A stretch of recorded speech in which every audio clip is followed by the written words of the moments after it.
This is the Balanced Leader Podcast, the podcast that helps leaders elevate their wellbeing and create healthier workplaces. My name is Rob Hills, and I am your leadership and wellbeing coach.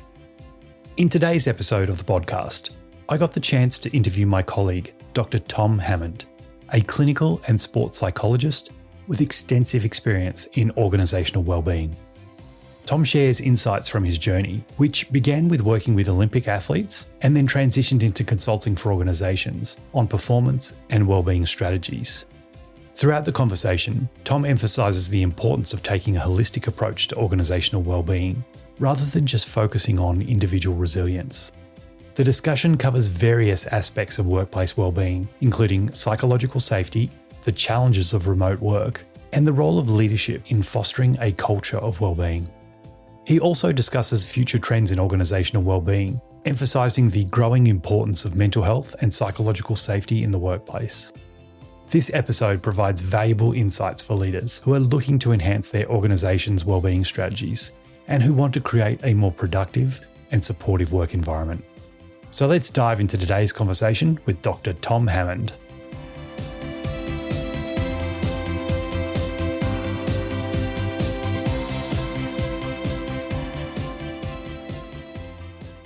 Welcome, Tom, to the Balanced Leader Podcast. Thank you so much for joining us today. Thanks for inviting me, Rob. I'd love to start a little bit with your background, but before we do, I think there's a little bit of a caveat we should probably mention here, that you and I actually work together. So we know each other, for the last, I think it's almost coming up to 6 months that I've been there. So I just wanted to throw that caveat that we are actually work colleagues as well as friends. So just putting that out there. Absolutely. Full disclosure for the audience here. Yeah. So starting with your background then, now that we've got that out of the way, I imagine listeners are probably picking up that there is a little bit of an accent in there. So why don't you tell us a little bit about yourself and where you've come from and what you've been doing? Yeah, sure.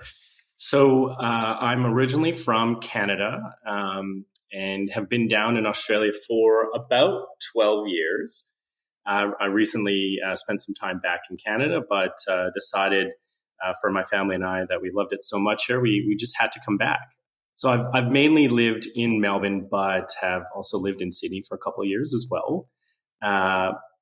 What I've been working on, what I've been doing, so it's kind of been a bit of a journey. So my official training is in clinical and sports psychology, performance psychology. And I initially started working in sport with the Canadian Sports Centre and the Australian Institute of Sport and the New South Wales Institute of Sport, working with a lot of different Olympic teams and training programs and things like that. I've also worked in healthcare. So I worked as a clinical psychologist in the hospital sector, but then also in the youth mental health sector with a program called Headspace, and kind of progressed from working with individuals, groups, to more working with organizations. So for a while, I led Wellbeing strategy at Ormond College at the University of Melbourne. And then I kind of made a larger transition into consulting. So again, taking that larger organizational picture and working with organizations to improve organizational performance, well-being, and more of the people science side of things. So I guess that background of psychology has always been a thread through everything that I've done. It's just kind of transitioned from working with individuals all the way to that kind of bigger picture level. A couple of career highlights might have been in 2018, I was a psychologist for the Australian Winter Olympic team. Yes, we have a Winter Olympic team. They're a very successful program. Really great bunch I got to work with there, and worked with the Paralympic team leading into the 2020 Tokyo Games, which then got postponed to 2021, and then have just kind of continued that work in the sport world in a few different other ways. Yeah. Yeah. I'm really interested, and I'm always interested to hear about when people say they work with professional athletes and sports teams.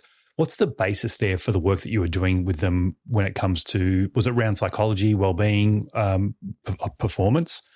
It's kind of a mix of all of those things. So I was hired as the performance psychologist in most cases, and the goal is to try and enhance that performance. So they're already really great athletes.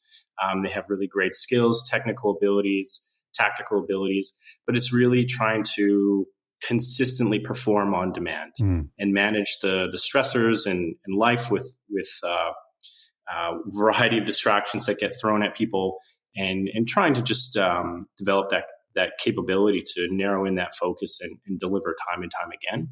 Going alongside of that, like everything is a performance issue. So managing the ups and downs of life and the ups and downs of performing at high levels, you do need to work on maintaining well-being and looking for various ways to do that, just like anyone else would as well. And so what does that look like? Is it a sort of off-the-shelf program where you give them videos and articles to read and things like that? Or is it coaching one-on-one sort of sessions, group performance sessions, things like that? It's mainly focused one-on-one. Everyone kind of has their unique performance needs, and they're all unique people, different personalities. So a lot of it is entirely tailored to the individual through using different kind of assessments, tools to understand where the strengths are, where maybe some gaps are that we can try and uplift, and then working, to a plan or several goals throughout the course of a year or a training period leading into, say Olympic Games like that are on right now. So that would have been, a 4-year period leading into that. Yep. And then obviously there's always a team component. Even if you're an individual athlete, you're typically part of a training group. So looking at ways that you can enhance how teams function together, how they work together, how they live and travel together. So it is kind of that big picture to individual, but and I guess there's always looking for interesting and creative ways to engage with people as well. So yeah, there might be books that we would collectively read together if it's just me and an individual or a group. If there was an interesting podcast or if there was a program out there that was kind of interesting, that appealed to what we needed and appealed to them, then we would use that. I'm a big fan of using things like technology and biofeedback. So looking at ways that we can increase heart rate variability and ways to self-regulate. Even things like a program called Versus, which looks at measuring brain waves and how you can teach yourself to try and regulate through brain training. How does that work? I've never heard of Versus before. Is it a wearable that you wear and then you try and do some sort of form of meditation or focus training to see how you're going and then to try and improve on it? Yeah, exactly. So Versus, the last time I used it was a wearable tech that had some sensors that run along your scalp here and then across this way. It measures brain activation in real time in response to what you're watching or if you're playing a game. And then based on kind of your own profile, you might need to elevate yourself, or in most cases kind of calm yourself down. And then you do that by playing a game, and then you receive feedback based on the performance in the game, and then you learn to regulate yourself in response to that. So it is that feedback loop that then teaches you, hey, what did I do in that moment to be able to calm and settle myself down? And how can I do that again? And then how can I do that out on, the field of play? Yeah. Yeah, sounds fantastic. I'm definitely going to check that one out. So how did you make the switch then from working with athletes and teams into organizational psychology and well-being?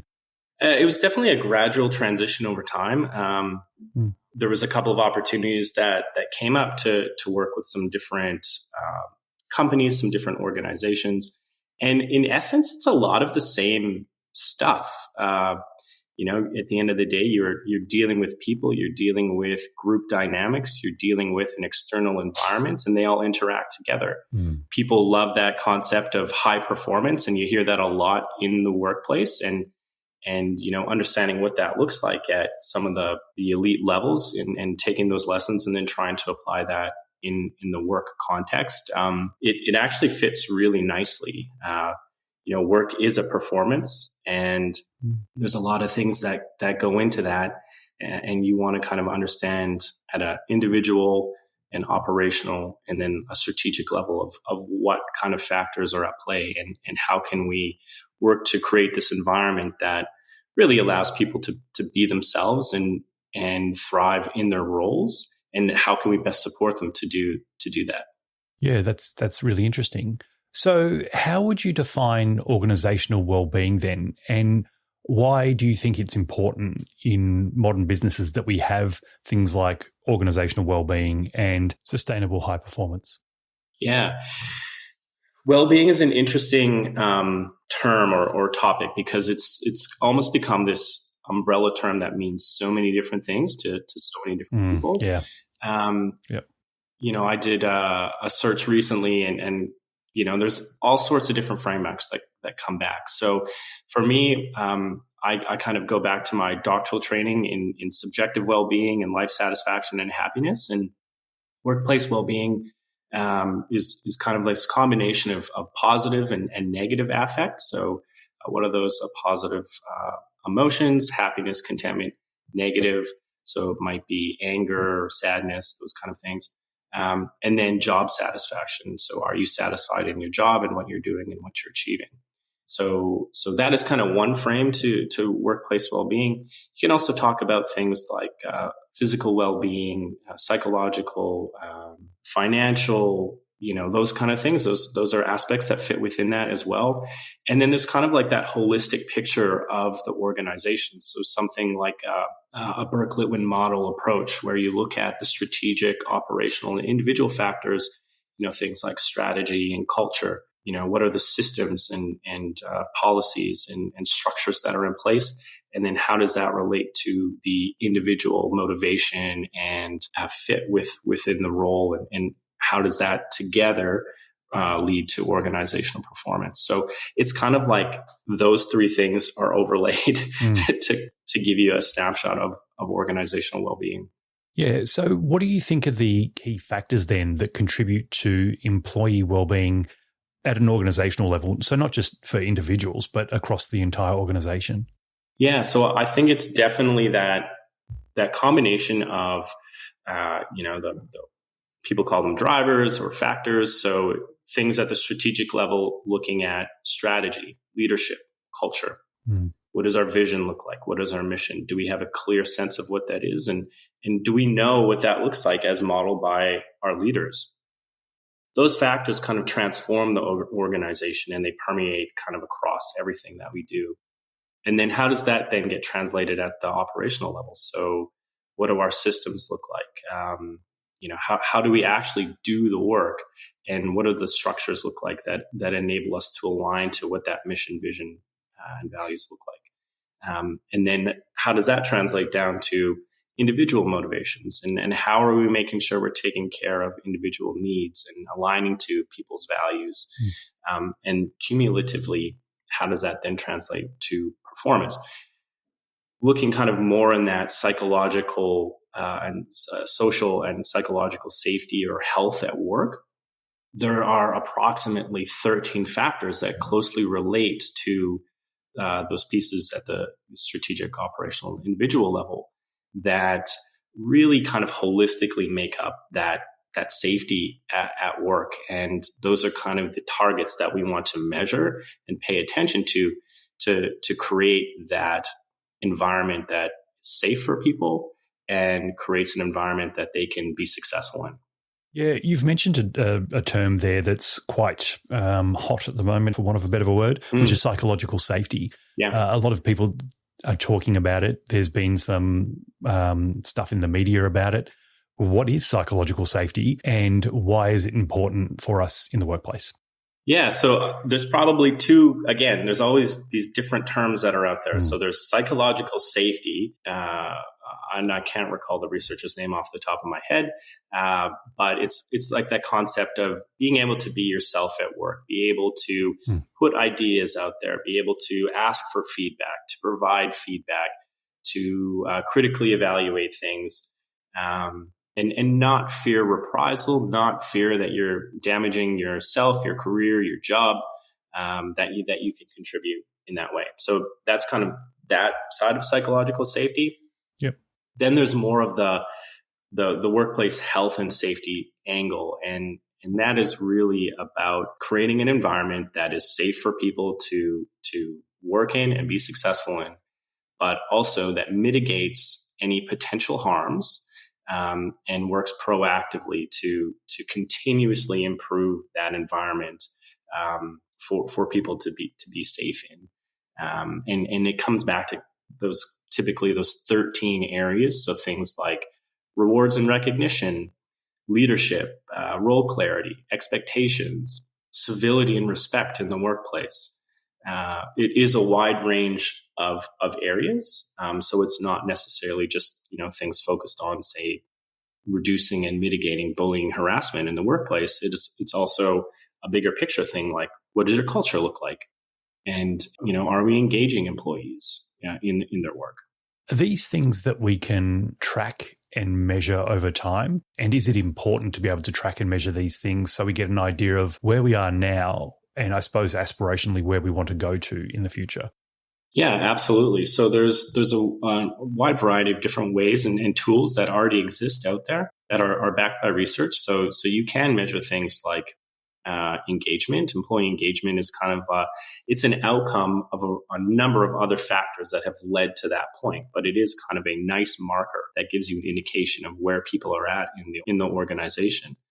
You can also measure any of those different factors that I've kind of alluded to or mentioned. So, like, you can measure culture, you should measure your culture, and get a sense of where it's at, and you can track that over time. Kind of that workplace well-being where I talked about positive and negative affect and job satisfaction. Those are things that you can also measure as well. So it does kind of give you that nice yardstick of where you're at, and highlight some of the areas where you might want to improve in, and then take some action to figure out how you can do that, how you can work with your employees and staff to be able to take that on, and what that action might look like. In your experience, which area is the hardest in organizations to track, or not, sorry, to track the well-being, but where do they struggle most with their well-being at an organizational level? It's wide ranging. So every place is different. I read, I think it was People at Work report that has come back recently. One of the areas is where a lot of workplace claims come through is bullying and harassment, which is surprising, given the awareness around that and the damage that kind of behavior and actions can cause. So that still happens and is pretty common in terms of the statistics and where the claims have been identified. But there's all sorts of areas that can be kind of challenging. So even having things like very clear role descriptions and clear expectations. I can recall working with organization recently where their employee reviews is basically the only mechanism to receive feedback. And it's almost just kind of checked off just to kind of pass things through rather than provide an opportunity to give really clear feedback and understand where people are at in terms of their expectations, which is an entirely important part of understanding how you're doing in your organization, what's expected of you. Are you meeting these things? Because otherwise people just kind of operate without a clue. And it's very hard to perform to your capability if you don't know what you're performing to or for. Yeah, absolutely. And are there things that organizations are doing inadvertently, perhaps, that is harming employee well-being? I think I don't want to say that they're necessarily harming their well-being, but it's definitely not helping. Yeah. So things like not having clear job expectations and roles, or I think another kind of area that tends to be the focus is focusing on the individual rather than the holistic environment. The things that we've kind of spoken about already, that is very much at an organizational level. So when you hear things of, well, let's implement a mindfulness program or implement a resilience training program, that is entirely focused at the individual. And there's been a number of meta-analyses that have come back recently saying, these really aren't that helpful for people at work, because it's not necessarily their resilience level that is the issue. It is the environment that they interact in that is the issue. So I think the most unhelpful thing an organization could do is only focus at the individual rather than the holistic environment that they work in. Yeah, and I suppose one of the things that organizations perhaps, and maybe less so now, but maybe previously, have been really focused on productivity and, smashing out work and let's just, get things done. So how do organizations balance wanting to do that, wanting to be productive, wanting to get their goals achieved with employee well-being as well? So here's the amazing thing. When you focus on the organization and look at these variables and improve them, your productivity actually increases. People work harder, they work better, they're more engaged, they spend less time away from work in terms of absenteeism, there's less turnover, people hang around longer, they promote your brand. So these are all metrics and variables that your insurance companies definitely measure. We measure, we pay attention to these things because when you do create that sticky, healthy environment, people want to be a part of it and they want to work for it. So based on that, there's this really another hot topic at the moment, which is working from home. So how does that come in when you're looking at trying to balance productivity and employee well-being as well? It's really interesting. So looking at some of the studies, it's been a little bit mixed in terms of the actual outcomes. So there's some studies that are saying productivity is higher and some studies that's saying productivity is lower.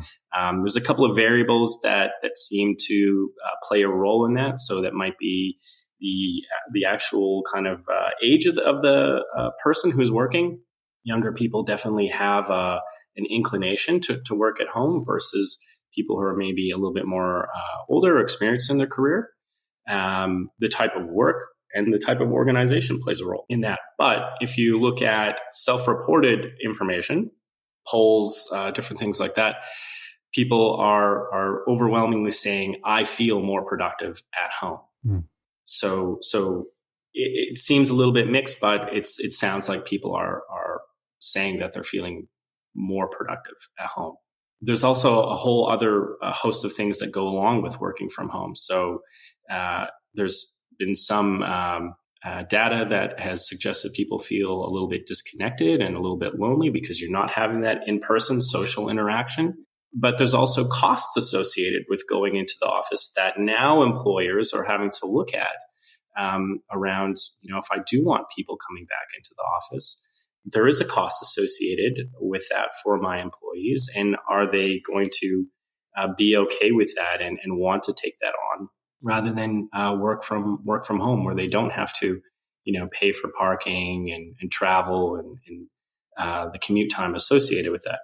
Also, on the flip side of that, people kind of need some time to decompress and let go of the work environment from transitioning from working during the day and then taking, step back into their personal life, having that kind of time to disconnect and reset before you walk through the door again can be quite helpful as well. So, Tom, I feel like you're kind of sitting on the fence a little bit here, mate. I reckon what you're saying is it's about balance. Is that what you're saying? Like it could be perhaps a little bit of yes and maybe a little bit of no. Perhaps we shouldn't be in the office all the time and perhaps we shouldn't be working from home all the time. Maybe it's balance. Yeah, so you definitely called me out there, Rob. Sorry, mate. But being the researcher scientist I am, I tend to look at what the stats are and what the data is kind of showing. Yeah. It seems mixed, but there are clear benefits for people working at home, and there seem to be some benefits still to working in the office. That ability to connect with people personally. And then also there's benefits from the employer side of things too. So, having people in the office collaborating together and also, they pay huge amounts of rent on their office buildings. So I'm sure they're wanting to get something out of that as well. Yeah. But no, I think there definitely is a balance to that. I know personally for me, I like to have that mix. Sometimes it's nice to work at home and have that flexibility and not necessarily just telework. Which is working just 9 to 5 on your computer as if you were in the office, Yep. but being a little bit more flexible so you can have that work-life balance that people are trying to strive for a little bit more. Yeah, and I think for me, it comes down to agency as well. I think people want to feel like they're in control a little bit and perhaps not be dictated one way or the other. They want to be like, well, maybe I want to do this, and this structure works best for me if I do 2 days in the office and 3 days from home, or whatever that looks like.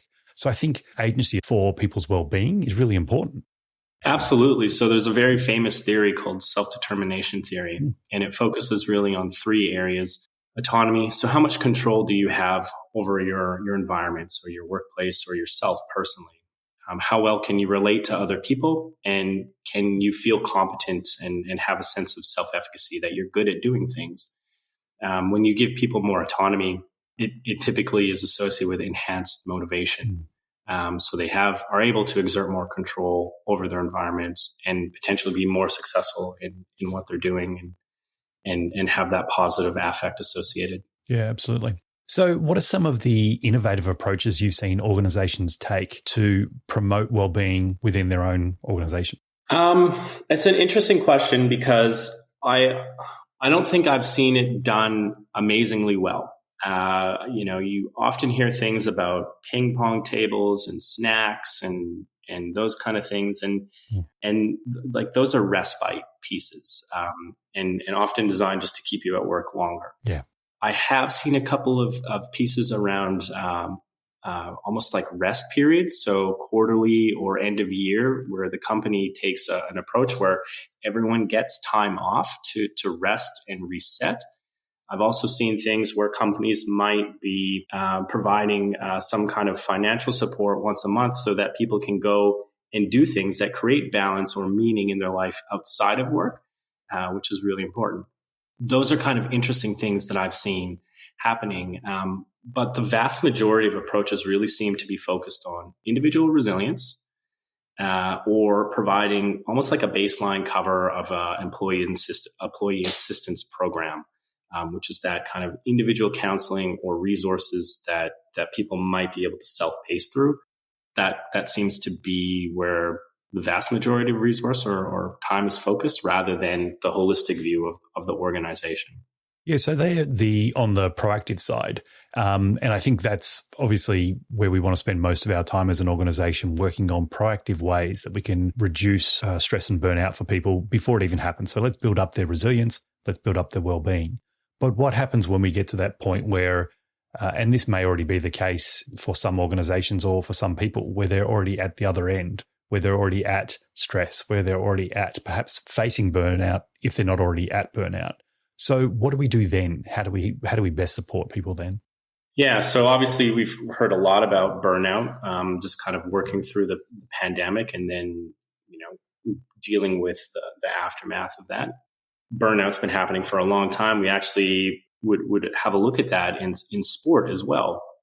It's really focused on 3 things. So it's kind of like that emotional, physical exhaustion, that devaluing what you do, in a sense of cynicism around it, and then not feeling very confident or capable in what you're doing. And that really is a product of just overload, being overworked in that environment. And what needs to be focused on is that interaction between worker and the environment.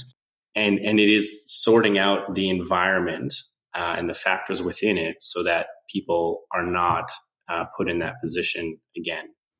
To kind of work through burnout, it's basically a rest and recovery, and then coming back into that environment that has been modified, so people can be successful. So looking at how you manage workload, how you basically look at the resources that people are given internally, but also externally from the workplace, the environment. And then what are the demands that are being asked? So we can modify the resources that we give people. We can also modify the demands that are being put on people. Constantly, chronically overloading people, you're going to end up in a burnout scenario. And you don't fix that by adding a little bit of resilience. You fix that by modifying the environment. So if someone's listening to this and they're experiencing burnout at the moment, what advice would you give them directly to what's the next steps for them? Should they immediately seek help? Should they try and modify their environment? What's the best thing they can do to look after themselves? I think in that scenario, if you think that definitely applies to you and you're feeling that way, hopefully you have a decent relationship with your manager and you can bring that up.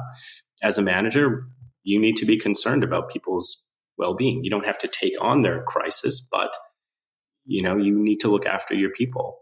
So hopefully, you can bring that up to your manager and look for ways to try and modify that environment. Maybe some of the strategies that would be focused on is taking some time off, taking some annual leave to be able to rest, recover, and recharge, and do some things that give you that positive sense of self efficacy, but then also positive affect. You're getting rewarded by things in your environment that you enjoy.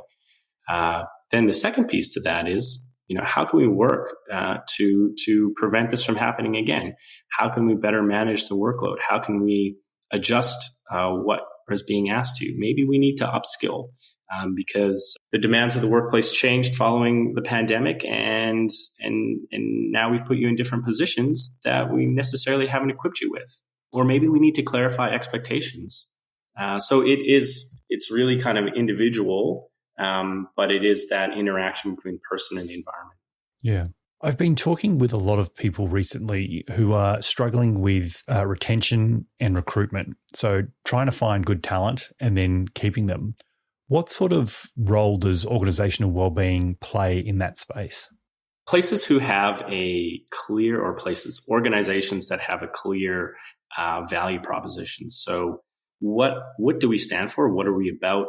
And, what do we deliver for our employees? Well-being fits within that. So, if you have a positive, proactive, and engaged culture, that is a factor that makes your workplace sticky. In fact, a toxic culture drives people away from you. And that is some of the data has shown that is the number one factor why people leave and turnover from organizations. So that would be something to focus on. Short term, what seems to attract and keep people initially is that material goods offering. So what kind of technology do you provide? What kind of remuneration policies and practices do you have in place? And then longer term, how do we connect people with meaning?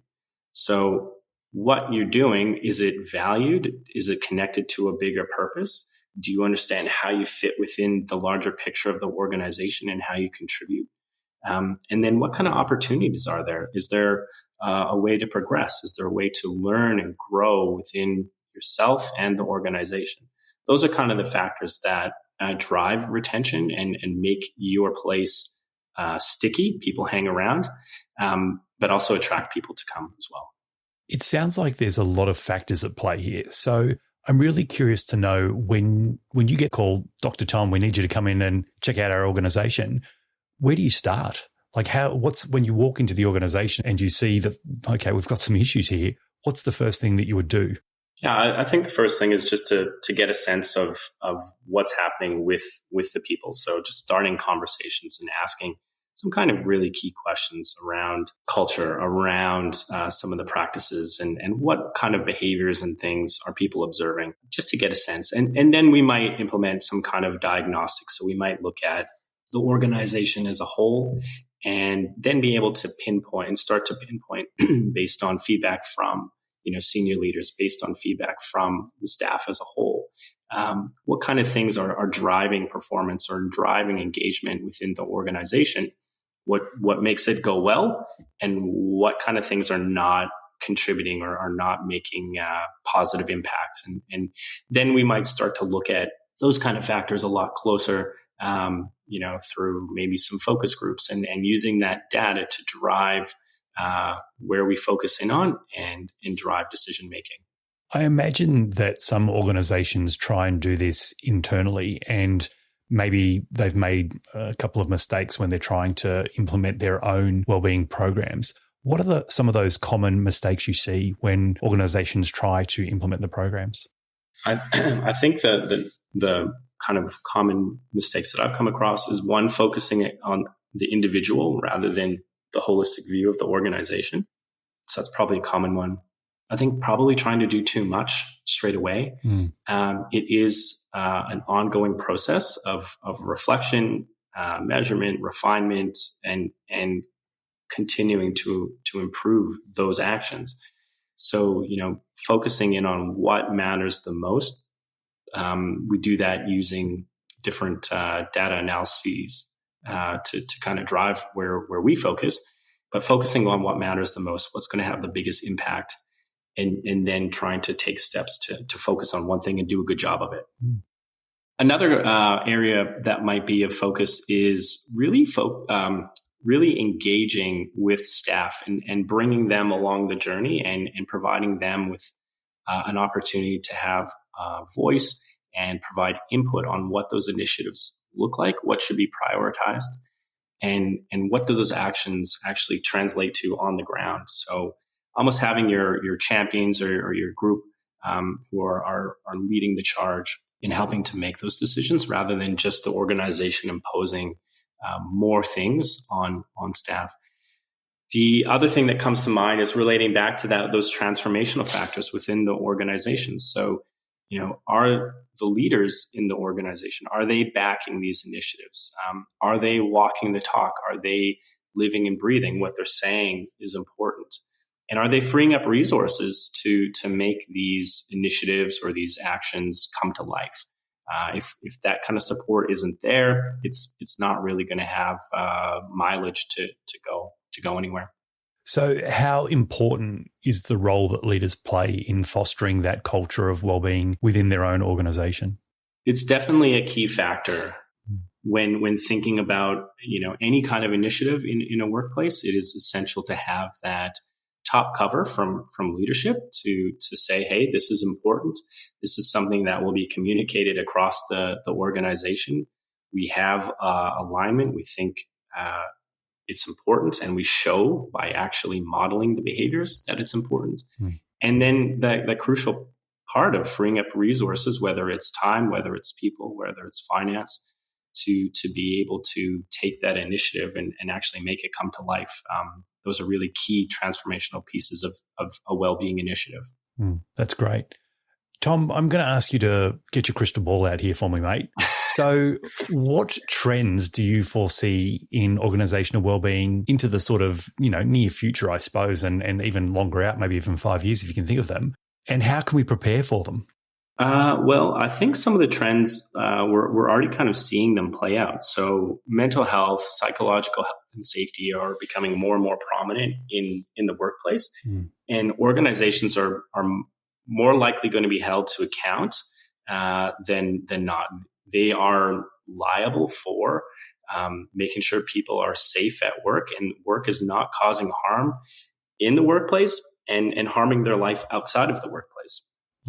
And there are a number of things kind of I keep an eye on what's kind of happening in Canada all the time. And the trends are very similar to here in Australia, that the duty of care that the workplace has is only increasing. And so it is prudent to have a strategy in place to demonstrate your commitment to making sure that people can thrive at work. So I think that's just a trend that's going to continue to grow. Yeah, I did note on, I think it's a People at Work survey, that the claims for mental health in the workplace are growing. They're the fastest growing claim area. That's only going to continue to increase. There was a report that came out that said conflict management among leadership is a key skill that will be important moving forward in the workplace, as a lot of different things, a lot of external factors come into play: political views, personal views, all those kind of things. So I see that kind of interacting together as a future trend. I think looking at how we create that employee value proposition is only going to be more and more important moving forward You mentioned the fist fight that's taking place over talent that is out there. Mm. And there's more choice than ever before. So not only do you compete in Australia, but you're actually competing internationally now because workers can work remotely for a company that's in the UK or the US. Yep. And there are a lot of attractive factors that go alongside that. So understanding what value you actually provide for employees, articulating that, understanding that, and looking at creative ways to entice and engage people. I read another report recently around a workplace that are considering housing options for employees so that they can be closer to the office so they don't have to commute as far. Oh, wow. So being really creative, or caregiving allowances that allow people to come come into the office or work remotely, and so that their families are looked after. So looking at creative ways more than just people punching clocks and just paying money into their bank account. Yeah, and it sounds as much as the responsibilities on the individual, there's also going to be a responsibility for leaders. So leaders really need to stay informed and get educated around mental health and well-being, what their responsibilities are, and the best ways to be proactive to stop people getting to burnout or to having mental health issues. Yeah, absolutely. So, I mean, that's kind of part of the process is understanding what that looks like from an organizational point of view, health and well-being at work. What are our liabilities? What do we, at the bare minimum, have to cover? And then thinking, like, what do we want to be as an organization? If we do focus on well-being of people, there's a lot of great benefits for the organization that can be achieved through that. There's an interesting calculation that has come back and said for every dollar that you invest in employee health and well-being, the return is $2.30. So that kind of goes into the calculation when we look at creating business cases to these types of initiatives. And it sounds like money well spent, right? So any money that you spend on your people, particularly when it comes to their mental health and well-being, is money well spent. Yeah, absolutely. I mean, it's not just about the return for the organization as well, and the productivity and retention and all those kind of things. It's also being a good person or a good organization looking after your people. Yeah. When you think of strategy, it's the internal resources that are typically driving your competitive advantage, and so that your people are your most valuable resource. Absolutely. Tom, what's one question I didn't ask you today that maybe you'd hoped that I would have? And if I did ask it, what would your response been? Honestly, Rob, I feel like I've been in an exam here and I had about 1,000 questions to look through and answer. I honestly, I don't think there's one particular question that stands out. I mean, probably the key theme is like, what's the most important takeaway? And most important takeaway is think holistically, think organizationally.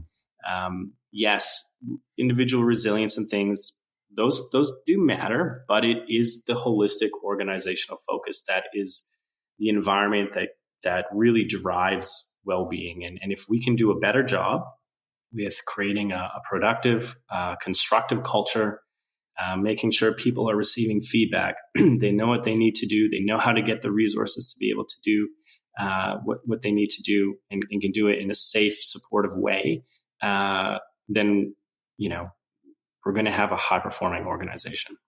Yeah, absolutely. Tom, if people want to connect more with you and find out more about what you're doing, how can they do that? Definitely reach out on LinkedIn and shoot me a message, and I can get back to you then. Hopefully the podcast will be up there too, so hopefully I can connect off that. Or reach out through the office at Gurrigan as well. Thank you, Tom. This has been a wonderful conversation. I've really enjoyed this, mate. Thank you for all the work you're doing out there with leaders, and thank you for being a great colleague as well. Thanks, Rob. Really appreciate the opportunity.